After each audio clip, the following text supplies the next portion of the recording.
Hi, my name is Tommy Chong, and this is my dope history.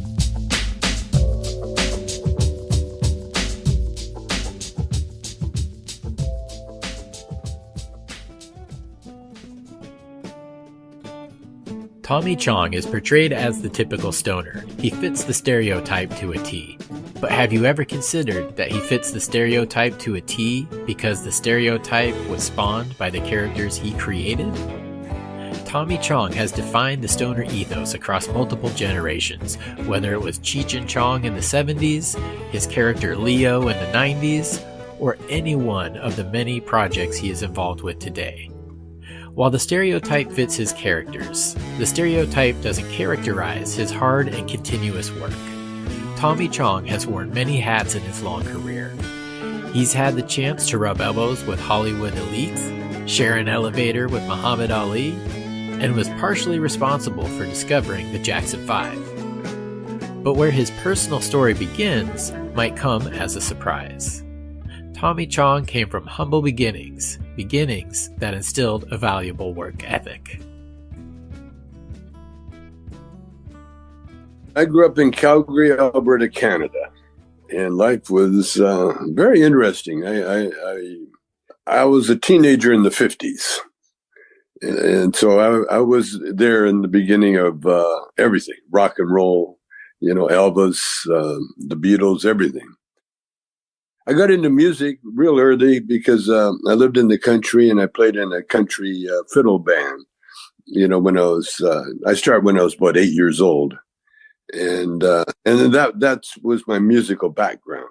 Because I was never good at sports because the first couple of years of my life I was in a hospital with pleurisy, and so my legs never had a chance to develop like my brothers.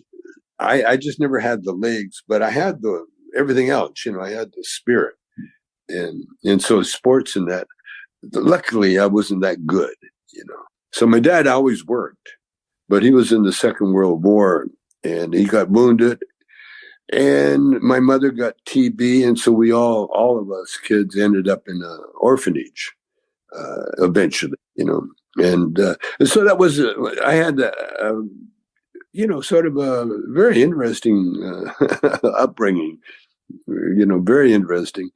Like I didn't see my dad till I guess I was 4 or 5. And then we became tight, but not tight from birth. Tight from, oh, that's my dad. He was a gambler and a truck driver, a distant driver too. So he was always like an airplane pilot, That's what he was like. And we had moments. We had that, and that's all you can get. We had some really beautiful moments. And then when I made it big, when I could buy him a house, that was pretty thrilling. Because I'd always, I had to go to him for a lot of things. He wasn't the most generous dad, In fact, I got more money out of my aunt than I got out of my dad, But no, my dad was a very cool guy. We had a little joke together because when I started making it big, I'd leave him some cash. He being a gambler, he liked to have a bundle of cash in his pocket, But he was one of those, I guess, married, quiet gamblers, He would gamble, but he would take care of the home wife and, the home front first. He wasn't crazy. And I love him for that. He taught me a lot. And his brother. See, we were named after my dad and his brother.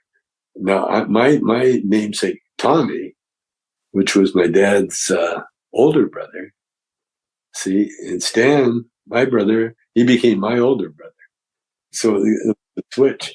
But Tommy, my namesake, he wasn't that thrilled with me in the beginning. I didn't meet him till I was 15, I think. And we'd heard about him. My mom was a great storyteller. She'd tell me how my uncle, he was a confirmed bachelor. He had a girlfriend, but nothing really worked out. He was a confirmed bachelor, and he taught diving. He was a gymnastic coach too.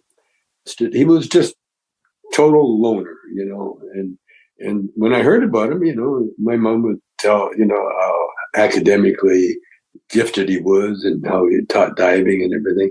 So I wanted to meet him. And so a friend of mine, we were a little bit big for our britches, He was 16 and he got his dad's car. And so we drove up to Edmonton, him and I, Ronnie Nystrom and myself.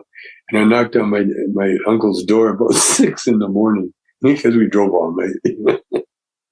And he comes to the door all sleepy. Yeah.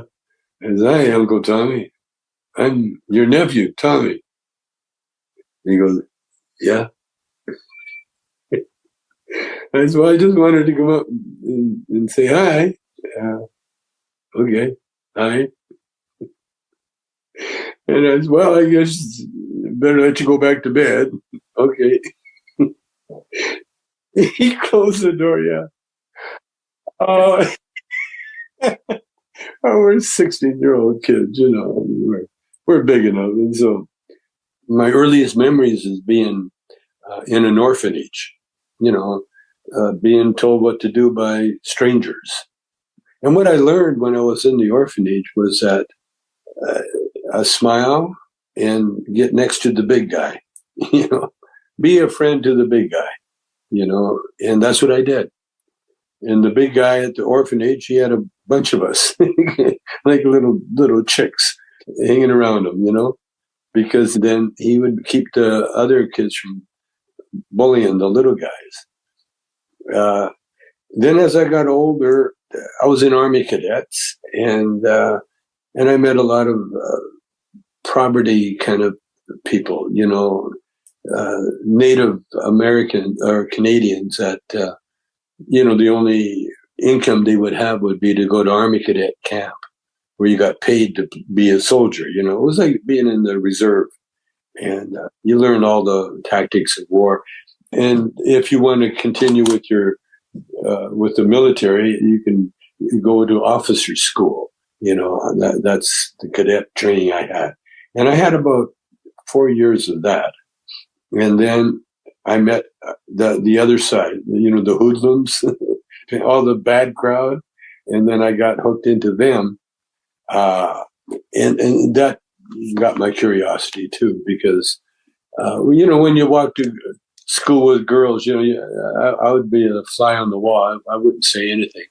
And I'd listen to these girls talk about who they thought was cute and who they thought was creepy. And it turned out all the bad hoodlums, all the girls loved the bad guys.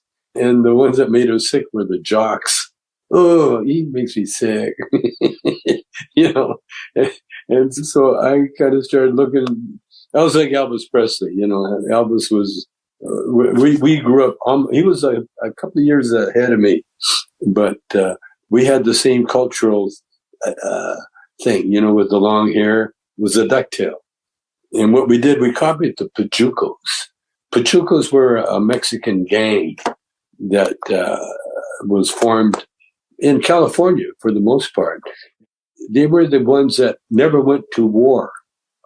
And they were the ones that had the long hair and the zoot suits.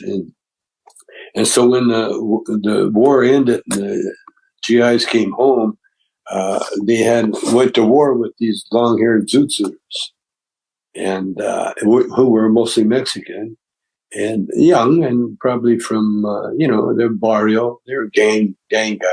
They're tough as nails. And so I started, when I was 15, right out of Army Cadets. No, still in Army Cadets. I started emulating the Pachucos, as they were called. And that was so funny because when I met Cheech, we got our success from Cheech being a Pachuco, basically. A lowrider, but that's what he was. He was like a gang member, a wannabe, And so that was, that's how I got my early life, And I was always race conscious because I was, born, my dad was Chinese. My mother was 20% native. And so right from the beginning, we always had that racial thing, growing up with it, far as back as I can remember. And the Chinese call it bunluk bao, which means half a loaf of bread. You know, half weight. Mixed race has been forever. It's always been there. But also the prejudice of the color has always been there forever too. From the beginning, I always had a social consciousness because of who I was. And I had an older brother, so he sort of had to do the fighting for me. There was a lot of fighting early, because of our mixed race and just the way the bigots were in Calgary. Calgary, outside of Calgary, was one of the biggest Holocaust deniers in 20 miles from Calgary. And Calgary had a Chinese cemetery where the Chinese were the immigrants, and that's where they would be buried. And they had a Jewish cemetery too. And so it was very race conscious. And growing up in that environment, like I said, we started a band. I got in a little bit of trouble when I was 16. The charge was called joyriding, although we never did get the car started. A friend of mine stole the car, then it stalled near my house, and so he called me, and I went down and tried to help him start the car, and we got caught. And so so I got went before a magistrate, and it was my first time in front of a judge, first time in trouble, and it really shook my dad and my whole family, but especially my dad, Oh, and then pretty funny. Like I said, I've always community conscious, And so I talked to the magistrate that sentenced me one time. I just walked in his office one day, and I told him, there's not much for teenagers to do in Calgary. And so he said, well, why don't you start something? that simple, like put it back on me. And so I started a Shades Teen Club, and we got the Legion Hall because it was a teen club. We got access to this beautiful dance hall in the middle of Calgary, right downtown. Oh God, it was something. And it was basically, they gave it to us almost for free, because we were helping the kids. But because I wasn't, I was more socially minded and not financially aware at all. We had a gold mine there because we had the only dance hall in Alberta, the whole province. And we had people driving down from Edmonton and driving up from Lethbridge and just to be at the dance. And so the dance became so popular. And of course, it attracted all the rough, the zoot suiters at the time. And then because of the liquor laws, they made us close at a Saturday night was the night we had the dance. We had to close at 12 midnight. And so now we got 300-400 teenagers with nothing to do at 12 midnight Saturday. So they would, rumors would go out, there's a party over here, and then it would be some girl babysitting, and like 300 people would show up and trash the place. And so the cops, after about a month of us operating, we got called into the mayor's office. And I thought, they're going to honor us or something. And the police were there. The lawyers, the city lawyers, and what it was, they got us there to tell us that we had to get out of town during the Christmas holidays, shut down and get out of town. Well, being young, we looked at that like a plus. Yeah, we're going. And so we went to Vancouver. Religion was introduced to Tommy early in his life. At the age of 8, he attended Bible camp, which then led to him attending Sunday school. Not long after that, he was helping with class and leading it on occasion. Throughout his life, he never stopped pondering the concepts and practices behind religion and spirituality. This led him to personal exploration, and he has emerged from that with some insightful takes on the subject. Many of his ideologies are humorously relayed in his book, The I Chong, which he wrote while in prison. He credits that environment and the involuntary opportunity for the focus to complete his work. In this next segment, Tommy explains his early experience with the church and how that later shifted and shaped into a general life philosophy for him. I could never get enough of Sunday school when I was a little guy, because that was the only time we got dressed up. That was our only, wear your good clothes time. Because I grew up kind of like on a reservation. In fact, we weren't in the reservation. We were on the edge of the reservation, which was even poorer, and we had outdoor plumbing, the outhouse. We had to carry water in pails from a neighbor's pump. So when you grow up like that, like a new pair of shoes will put you in heaven for a few months even. New sneakers. Because when I grew up, we went barefoot for a couple of reasons. The sneakers were wore out, and we couldn't afford new ones because you're growing all the time. Every time you turn around, you're a different size. And so we'd go barefoot in the summer, and then we'd get our winter clothes, but not like clockwork, because my dad, again, being a truck driver and a gambler more than anything, you never knew. He was really good. I mean, he provided a good home and everything, but there was no extra money ever anywhere. And that's why I worked all my life, and I usually got a job that my friend was quitting and say, hey, listen, man, will you help me out? And I got, okay. And then I'd have a job, and I always had a job as soon as I could work anywhere. And that's the kind of ethics that was my education. Everybody's got their own obstacles to climb. Not every mountain's the same. Some are very much alike, but for the most part, everything's new. That's one thing. There's no endings. There's only beginnings, you see. And so I don't really worry. See, my life was so serendipity. What I did, I taught my kids, I hope I did, but I taught them the essence of spirituality. And that's what I was taught. First thing I was taught, I was 8 years old, and we're in the country and just loving the country, we'd play from sunup to sunset, just outside. Come in to eat sometimes, and sometimes have the lunch and eat while you're playing. It was such a beautiful life. And one time we were walking across the field, walking up a dirt road, and this car, there's a car, it looked like an old Terrence Malick movie, Days of Heaven, and you see the car coming from a distance through the field, and it was an old Chevy, I believe. And it was full of missionaries.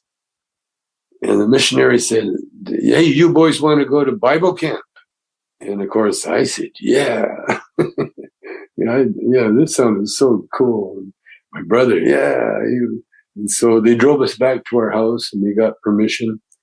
And then we got in the car, got our clothes, got in the car, and then stayed in a church. And they had a little apartment for people. And I remember seeing a flush toilet for the first time, in a long time,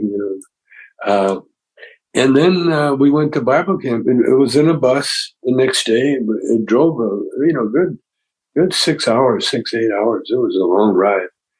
But when we got there, they had all the tents for the different groups of people, and each group or each tent, they had like a missionary assigned to that tent.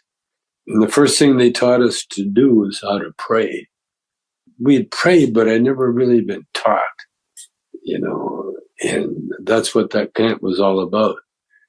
And so I learned how to pray. And then the next day they took us and kind of into the fields and the beautiful natural flowers. And we'd sit down and the missionary would read Bible stories to us, all these beautiful stories for children, and just gorgeous. It's so beautiful. And with the emphasis on God and love of God, and there always, it was a Christian church, so they're heavy into the baptizing and very, very. I don't even know what kind of domination it was, but it was all about praying and loving God, and I took to it. It just seemed so natural to me. It was like ordained again. And so at the end of the 2 weeks or 3 weeks, whatever it was, they gave out awards. And the award was really for the nicest girl and the nicest guy.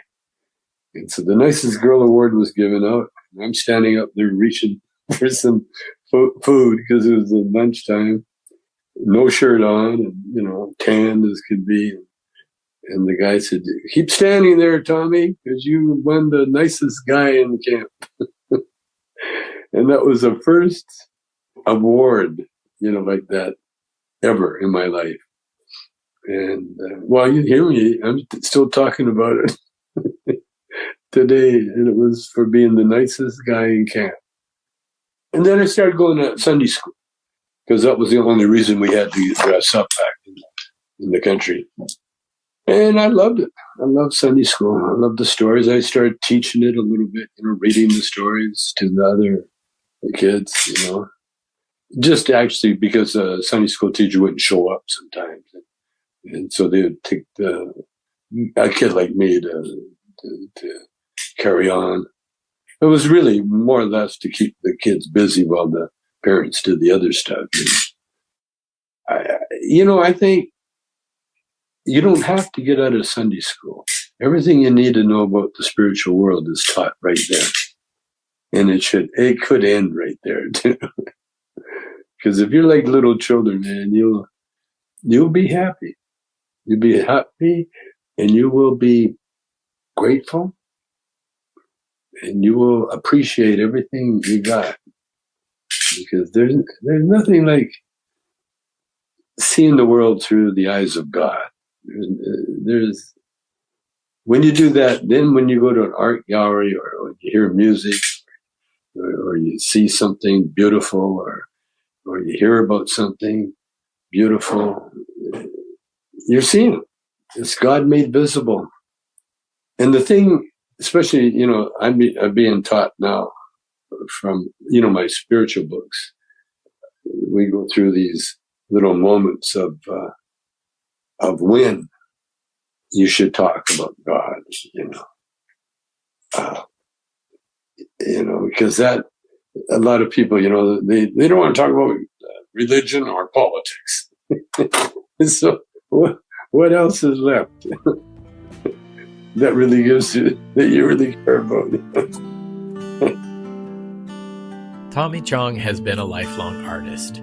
He's a musician, an improv comic, a writer, a movie star, and much more. It's hard to pin Tommy down. He's an original. In his teens, Tommy started an underage music club. And, as a young adult, he ran a strip club. After that are the tales of working for Motown, meeting Mohamed Ali, discovering the Jackson 5, and all of this is before his award-winning comedy records with Cheech. We're not even close to the point when Up in Smoke was released yet, but in this next segment, Tommy walks us through his legendary career from teen musician to professional actor, writer, and director. The band started in Calgary. Again, I was more like a backup for Elvis impersonator, and who was also a full-blood native, Sarcee native. And then I got into Lindy Hop, the dance. the Jive. And that's when I met the black inhabitants of Calgary. And the football star, name is Tommy Milton. He was a singer as well. And the three of us started a band called The Shades, because we're all different colors. And then it morphed into a real good rhythm and blues band. We started the first rhythm and blues band with The Shades. And because of Tommy, the lead singer and star football player, we would get the records from the porters from down the States. It would bring up the 78 blues record. No one else in Canada, especially in the Western Canada, had that access like we had.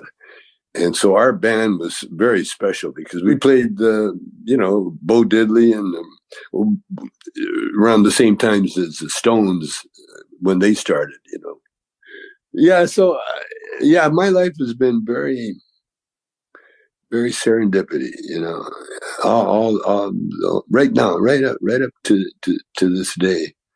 Because like starting the Shades and realizing that we weren't just musicians, we were like people of color that demanded respect.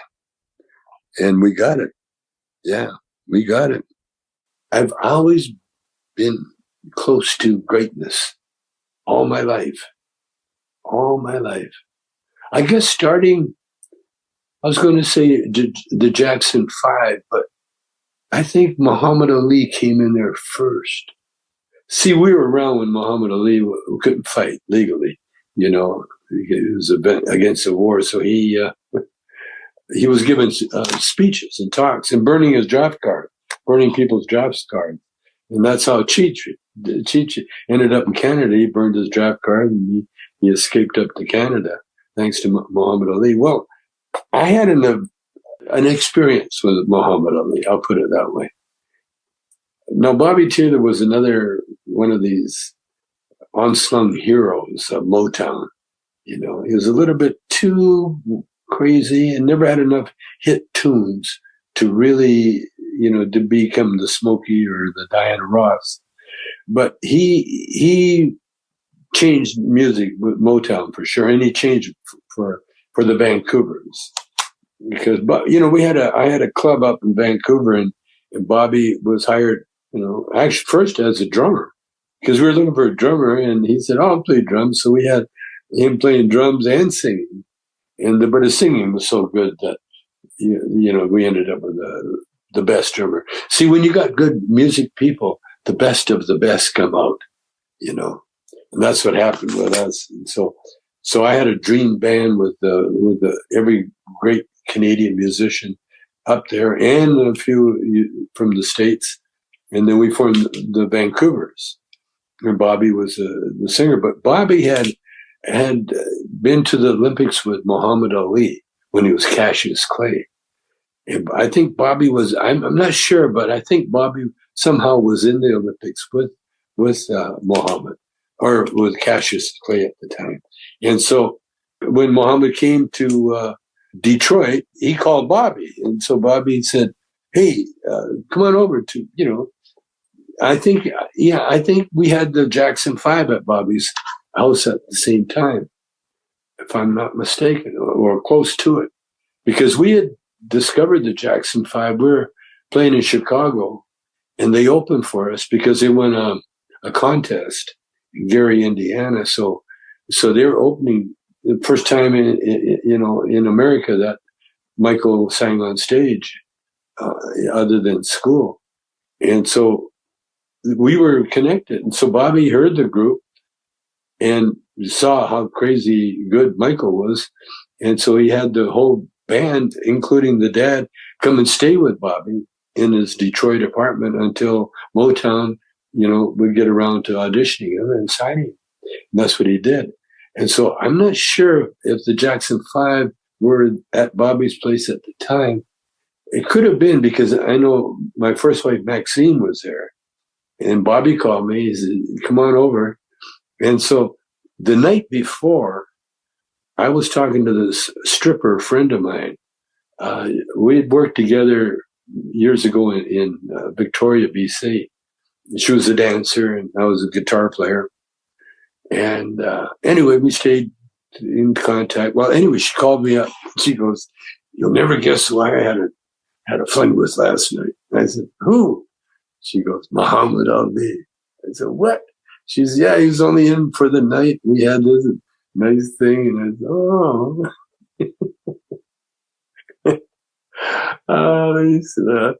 And her name was Lady Scarlet.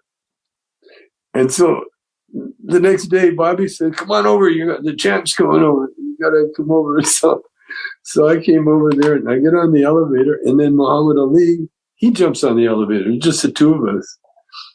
And he doesn't know me, so he's kind of avoiding my look, He knows that I'm looking at him, but he's looking around. And so I said, "Oh, Lady Scarlet says to say hi." And then the look on his face, his eyes got all big, and he looked at me. That Muhammad Ali, that cautious look when he gets the little big eyes. He looked at me, and then the elevator stopped, and we walked to the same apartment. And then Bobby introduced us to him, and he said, "Chinaman." I was always a Chinaman. We saw the Jackson 5 the very first time. Michael was a tiny little guy, so cute, so cute, and he was a little adult. I don't know, probably still to this day, little kids mature so fast for survival, because a lot of them are cooking, they're cooking their own food. They're making, taking themselves to school and, just helping each other when they're little bitty guys. And Michael was one of those guys. He was like an adult when he was a little guy. And, could he sing and dance? And, yeah. And so Bobby, our lead singer, he had an apartment in Detroit. And so he told the Jackson 5, "Come on, you stay at my house and we'll get you signed at Motown." So the Jackson 5, they moved in with Bobby for a month. And it took about a month before Motown finally, did an audition and they realized what they had in their hands. And so Joe Jackson of the Jackson 5, the dad, and Bobby, they brought me the contract because I was the whitest guy that they knew, and I looked Jewish. I used to wear horn ring glasses and short hair. And so I had that he looks like he knows what he's doing, and so they brought me the contract. Of course, I said, "Yeah, this sounds good to me." I had no idea, but I knew Motown was great because Motown had a whole factory, where they would put people through school, how to act on stage, how to act off stage, how to talk to people, all that good stuff, because Berry Gordy is such a genius, And so reason we were at Motown is that I wrote a song called "Does Your Mama Know About Me?" Again, interracial thing. And it became a hit. And that was our kind of our claim to fame. And we never did have a follow-up because they split up the group. This is what Motown, all the groups used to do. They'd find the guy, the lead singer or the songwriter, and then they'd separate him from the rest of the band, and that was it. And that's what happened with us. And so again, the band broke up. I had other ideas because I loved being a songwriter. And so then I had my girlfriend on the road with me. I had a wife and kids at home, but I also had my girlfriend with me, musician, and she was pregnant. In fact, she had the baby in Windsor, Ontario, because we got kicked out of Detroit. And so I decided, I didn't want to hang around Detroit, and just be a sideman, working for other groups, So I told Berry Gordy, and then I was going to get a green card from Motown. And so I had to miss a gig to get the green card. And and the road manager told me, he says, Johnny Bristow. He said, if you leave the gig, you're fired, because I told him I have to go back to Detroit to meet with immigration to get my green card. And he didn't know what a green card was. Motown didn't. And so I got fired. I got my green card, but I got fired. And then Barry Gordy called me up to say, you're not fired, Tom. And I told Barry, I said, I want to stay fired. I said, I want to become a Barry Gordy. I don't want to work for one. He says, I respect that. And he gave me a nice severance pay. And I took my girlfriend and we drove to California. And then eventually I had sent for my wife and my kids, and they ended up in California too. And so I was free. Now, my whole plan was to get involved with another band. But somewhere along the line, I realized, that music wasn't what, that wasn't my thing. Thank God. Because I've met two of probably the greatest guitarists in the world, Gay DeLorme and Lenny Breau. And both of them died penniless in someone else's house. They never even had enough. Well, they weren't put on the earth to make money. They were put on the earth to play guitar like no one else ever did. And Gay wrote the song, the Cheech and Chong song, Mama talking to me, trying to tell me how to live. I wrote the lyrics, but Gay DeLorme wrote the music. He was such a phenomenal guitar player and he learned his trade in jail, in the reform school. That's where he learned how to play guitar. And he was a guitar master. He played with all his fingers, finger style. He was a steel guitar player for a while. And, he could play anything. And then he picked up, he could play Hendrix better than Hendrix. Seriously. And, and like when I was with the Vancouvers, though, then, I played with, Hendrix came and sat in our band. Hendrix knew about our band because, when Bobby Taylor and I hooked up, everybody took notice because I was a stabling force. Well, first of all, we owned the nightclub, a family-owned nightclub, and so I could do what I wanted to do with it, and that's what I did with. We had a strip club for a while, and then I turned that into a improvisational comedy club, which, by the way, I've got.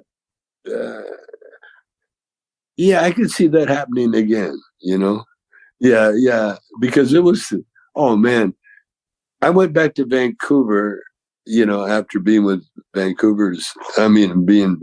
Bobby Taylor, and just changed Vancouver, I put the first strip club in there, and then I changed it into an improvisational comedy club. What happened when I was on the road with Bobby Taylor, whenever I got a chance, I discovered improvisational comedy in San Francisco when we were playing there. In fact, we were there for about a month playing at Big Al's on Monday nights. And all during the week we had time off. And so I would go down to a place called The Committee. And it was an improvisational comedy group. And that's where I just lived in that club. I loved it so much. It was so good. The star was the guy that ended up being Johnny Fever on WKRP in Cincinnati. Howard Hessman, he was the star. And I watched him perform, almost for the whole month, And so I got really involved in that. My whole life has been very serendipity. Suffering is another learning tool. Things happen like Cheech. He never saw snow until he really went up to Canada to get out of the draft. And he moved right to Calgary, right where I was, where I lived. And his not so nice friends took him skiing. And he'd never been on a pair of skis before. And they took him up to the top of the mountain and they just pushed him. They said, "Oh, where you go?" And he didn't know how to stop, didn't know how to do. He never took one lesson, had no idea what he was doing. Ended up with a compound fracture of his leg where the bone's sticking through the skin. And put him in the hospital for months, with the cast and the thing and everything else.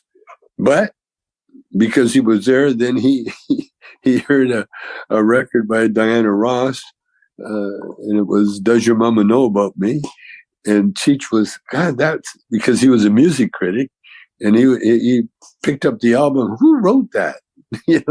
And then he saw my name, and then years later I met him, or not years later, but about 1 year later, I met Cheech, and she said, "Oh, you're the guy that wrote that. Does Your Mama Know About Me?" So a lot of stuff, but we're learning. You see, and Cheech learned. You see, and that's what you do. You learn the hard way or the easy way, but there's no real easy way, is there? Because you don't retain. You see, now Cheech retained his experience enough to learn how to ski. That's what he had to do. He had to learn how to ski, and he did. And Cheech's, his star was hooked to mine, obviously, because when we met, it was very, again, serendipity, we had a straight man that his wife found out what he was doing, working in the club. And I think they were a little, maybe a little religious, and the wife made him quit. And so then that left an opening for Cheech. And then Cheech come in, and as soon as Cheech joined the group, everything changed, because he brought this, the intellectual into the mix, I'd been around musicians and very brilliant ones too. I've been around a lot of brilliant people. I can't say that. But when I met Cheech, he was the younger version. I'm 10 years older than Cheech, and so I was the big brother. I was the instigator. But he could do and still does so much. That's and it was again. It was when he walked in the door at the club. We were backstage, and he came in with the most gorgeous lady in a full mink coat.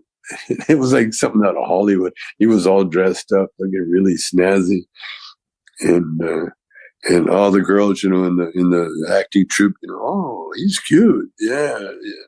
And so when he joined, it was an event. It was an event. And then when we got fired, my brother fired us, and then Cheech and I stayed together, and because I saw right away, we tried to put a band together, but we never played a note. First gig we had, we just did comedy, and it was a battle of the bands. We kind of won the battle of the bands because we were the audience loved us. They were rock and roll dancers. They all sat down on the floor and watched our comedy. Loved us, and so and then even that night. We're driving home, and the windshield wipers weren't working, and so we had to do everything manually. And this is Vancouver, where it rains; it's a torrential rain, and so we're taking turns leaning out the window, working the windshield wipers by hand with a coat hanger, and then we're trying to name ourselves. Richard and Tommy, nah. Marin and Chong, nah. I said, Cheech, do you have a nickname? He said, yeah, Cheech. Cheech and Chong. That just rolled off the tongue, didn't it? Cheech and Chong, Cheech and Chong. I'm doing the windshield wipers going, Cheech and Chong. Yeah. Yeah, that'll work. More than anything, we're doing records, which we got really at the end of our rope string. We had done probably 3 more than we should have. We did, I think we did 10 altogether. And I think the first 6 for sure, or whatever, they're pretty solid. Everyone got nominated, and actually won a Grammy, but we got nominated for every album we ever put out. And so we had to make a choice between television and movies. And I've always been a movie guy, and the reason is that movies is where one guy can see his dream come true. You can't do that well with any other, like television, for sure. So we got offered a big offer for television, and the guy actually, it was the head of NBC, Tartikoff, wanted us, and he had Jimmy Comax, writer, follow us around for 3 months. And he was going to write the whole, write a sitcom for us, which he did. But I said, no, I don't want to do television. And the reason is that it's a short life. It's like a fruit fly, if you're not careful. Yeah. And not only that, but you're totally controlled by the writers and producers in television. They're the ones that control everything. Now, not to, they're not shabby as far as talent goes, but I wanted to retain control of the artisticness, and you can only do that with movies, and so I was writing a movie with another screenwriter, and then we had an offer to go back to Australia for the third time, and it was really getting boring, because every time we go anywhere, I'd have to work on a new show, because, just out of pride more than anything, you can't be doing the same material each time, some of it you can, but for the most part, it depends on the act. But I kind of prided myself. We had just, we got into the world of live entertainment after the records, and the records got us in there. But I always felt that we were more suited for our own movie, because we are so unique. There was nothing like us in television, and I was right too.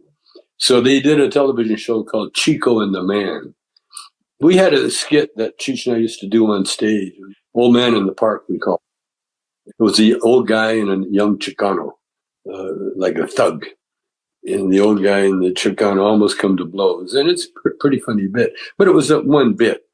And they wanted to do the whole show like that. So I politely passed, and Cheech passed. We both passed. And then Lou, he heard that I wanted to do a movie, so he started looking for a deal for us, and he got one because he's on Malibu, and he lives next door to the movie industry, and so between Lou Adler and his connections, we got a deal with Paramount, and we tried to have a director.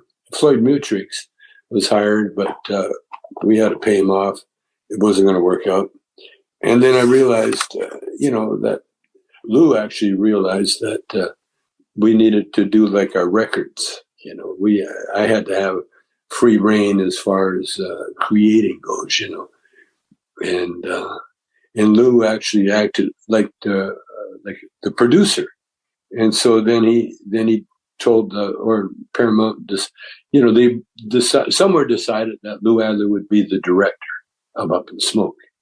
And even though Cheech and I wrote and directed the whole movie, and that's the way it went. And by the way, I made all the movies Cheech and Chong made was basically made the same way. So I know what I'm talking about. I see it exactly. Every movie Cheech and I made, together, and not but together, where I was directing or had a lot to do with it, because everybody wrote their own part. We just give them an idea of what we wanted the character to be like, but we let everybody do their own dialogue. It was a very loose script. It was an improv script, improv movie, improv script. And so my favorite part was the very beginning of Up in Smoke, where my dad is telling me off, you get a job by sundown or I'm shipping you up to military school with that Pinkelson shit kid. That's always been my favorite. And same as Cheech, all the Cheech scenes that he was in, Where's my license? Isn't it on the bumper, man? There are so many good comedic classic scenes, and then in there was a movie. It was a pretty together movie, because one thing about Cheech and Chong, we so authentic. I'm a poet too, not a very organized poet in any sense of the word. That's why people have tried to pin me down, but there's really no pinning because what am I? I can play. I always tell people I can play guitar, but I'm not a guitar player. I can direct a movie, but I'm not a movie director. I can act in a movie, but I'm not really an actor. I can do stand-up, but I'm not really a stand-up. I've gone through all the stuff that stand-up people, stand-up comedians do and musicians do. But I never had the need really to dwell on one thing. I was like multitasking, but not really good at anything, but good enough at a lot of things. In February of 2003, the U.S. government conducted raids on businesses and homes in an operation dubbed Operation Pipe Dream. The operation involved over 2,000 officers, a $12 million budget, months of investigation, and was focused on the illegal sale of drug paraphernalia. In total, this operation ensnared 55 individuals, Tommy Chong being one of them. In an attempt to quash the glass and paraphernalia market, this politically motivated operation was conducted. Of the 55 people indicted, only one would ever spend time in jail, and that was Tommy Chong. The tactics used to obtain a guilty plea, which included a $20,000 fine, a forfeiture of another $103,000, and 9 months in jail, were dubious. Despite the circumstances, Tommy looked at this as an opportunity. He believed there are many tests throughout the course of life, and this was just one of them. In his own words, he explains his time behind bars, the outlook that got him through, and how he would like to make a larger impact on the world through investments. When the government came to me really and told me, you got a choice. If you don't plead guilty, we're going to go after your wife and your son. And they would have done that. Anyway, it was a challenge to me. It was like they're threatening me with prison for selling bongs where you smoke your medicine. Now it's medicine, So I knew I was totally in the right. And so when it came time that, you either plead guilty or your wife and kid, no problem. I'll plead guilty. And so I not only pled guilty, but at first I was always thinking that I'm too famous or people love me too much to let me go to jail. But then I realized, what am I afraid of? All my friends have been in jail and they came out better shape than me. I'm a writer. I'm going to, and then not only a writer, but I'm also a spiritualist in the sense, that I do the I Ching. I do all these spiritual books and that. And that would be a perfect place for me to start my ministry, and so that's what I did.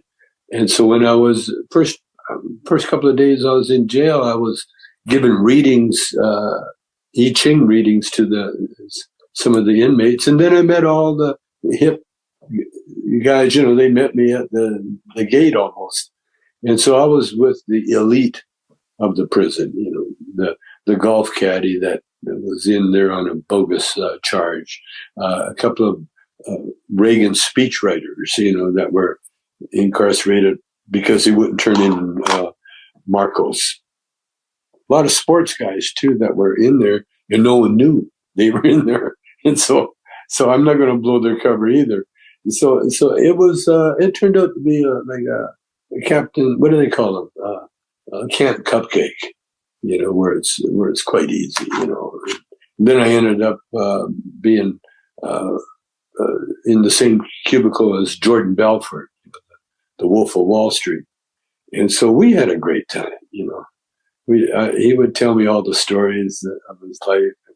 I'd sit there, or we just crack up at how crazy he was.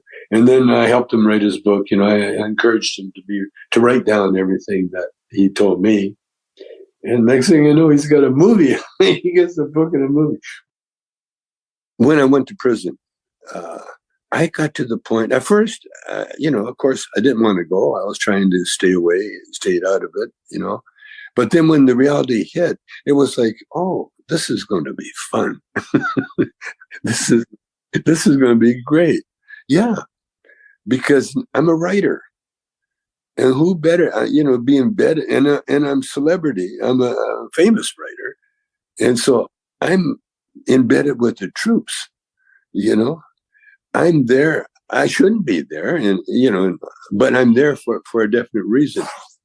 In the physical world, we're always in the world of opposites, because you can't have one without the other. You can't have up without down. You can't have left without right. You can't have good without bad.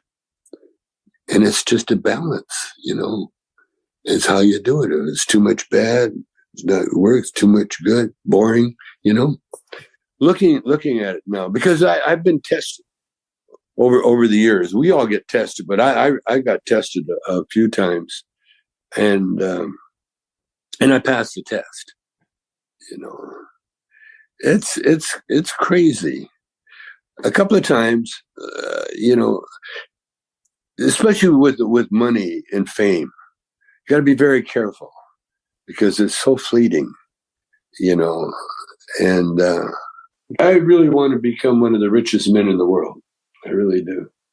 Because obviously the people that we have are the richest, have no clue of what they could do with what they got. Not a clue. Not a clue. And they're getting all together. Hey, who wants to go on the spaceship ride? Come on. Come on. You go up, you come down. And everything else you can sit in front of your television set, because that's all you're doing. So I got this feeling that, see, because I'm a celebrity, so I've gotten all that under control, see. And so what we need is someone that has ability to spend. See, having money is no big deal. Fort Knox got money, so what? It's a building, that's it. But it's like having a tool and not using it, So if you have money means knowledge, because it takes money to put people in school. But the rewards are so great, because if it wasn't for people in school, we wouldn't be talking to each other on our iPads. And we wouldn't be able to phone anybody. We wouldn't be able to travel. We wouldn't be able to do anything. You see, so we need that knowledge. So we need schools, and we need knowledge to use the money not as insurance against bad times, but use the money as fertilizer. Where you spread it around and things grow. More money grows out of it, because that's what you would get. You see, and so with the movie idea plan, I've got a couple of plans that they're going to come out somehow, maybe in my book, I'm not sure, or maybe in the movie that I'm doing, because I play a kind of like a homeless nut job character. and I'll have some of my nut ideas front and center there. That's why it cracks me up when I think about what I've accomplished, because it really wasn't me, although it was me, but it was me giving my power or giving my fears up, just giving it up and telling the universe, okay, what do you want me to do? Tommy Chong remains active to this day, with many more plans for the future. He's currently in the 70s show spin-off called The 90s Show, and he continues a busy schedule of public appearances. He has been navigating the legal cannabis markets and now has a CBD line of gummies, as well as a THC-based cannabis line. He continues to write, even if it's at a guitar's pace. One thing we didn't expect in the interview was to hear the plans for his next movie, which we think you will all enjoy thoroughly. I write like some people practice guitar, I collect words, and then when I write the words down, sometimes they're more than a poem. Sometimes they end up being, a couple of pages, or sometimes just a sentence or two. But I got this affliction of writing. I've had it all my life, and so I decided, I've been writing down my thoughts, and I might publish a book, call it my phone, because it's everything on my phone. And some of it's poetry, other it's just thoughts, random thoughts, and sometimes there are starts of an idea for a television show or a script or something. I kind of realized that thanks to the iPhone, we're all movie makers, whether we want to be or not. So now we're looks like we're going to be doing a Whatever Happened to Cheech and Chong movie. Yeah, we're talking about it now. Cheech is meeting with the writers and the producers, and it looks pretty good. We're looking at around March, I guess. March, April. Yeah. Yep. Yeah. I got the word. Don't cut your hair. Don't change your look. Get it more shabby. So that part's nice. I like that part. It's going to be related to everything we've done, because it's now. It's whatever happened to those characters now, and so that's a big surprise that everybody's going to be finding out about. And it was a stretch, for me to read something like that, because I've been involved in every Cheech and Chong product, going, in either writing, directing, acting. But this is the first one where it's a character, but it's going to be directed and written by movie people, movie writers. It's going to be crazy. It's going to be a big groundbreaker. A lot of people that read the script, they see awards, the time to start recognizing Cheech and Chong, on the Oscar stage or the Emmy stage, So I'm looking forward to that. See, like when I was on that 70s show, I never ad-libbed one line. And yet it seemed like everything that I said was something that I would think I would say, and the character would say. And so, in the beginning, no one could write for us because no one knew what we were, you see. But now you got people studying our work and studying everything. And so now that's what happened. Now the writers, and the directors and everybody comes in. Now they have in their mind how they want the next to the last act to come out, because this is pretty serious, it's probably the last shot at a Cheech and Chong movie. I'm meeting with some people tomorrow about the CBD, because that's really, it's not only taken off, but it helps the world so much, And then, our marijuana business, we're getting so close to going public, that that's going to be, that's another, wow, another big move, beyond the stock market, and be probably, if not one of the successful, maybe the most successful marijuana companies to come out of this legalization, because we got the name and the history. We got it all. We got the product. We got everything. We're selling right now. These gummies are legal. You can buy these anywhere, and they're, because they're CBD, they're hemp product, but they're 3.5% THC in every one of these drops, and it will make you talk until you get tired of yapping. It'll make you eat stuff the dog won't eat. So it's working.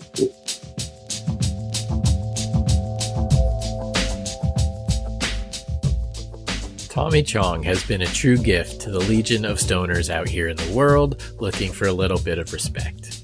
He is an accomplished individual who has never shied away from his cannabis use or love of the plant.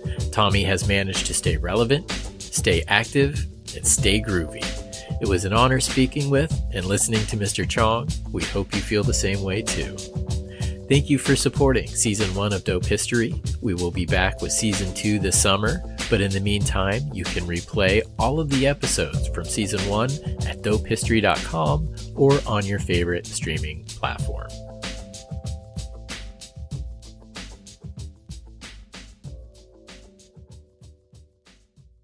Fuck you, Westport!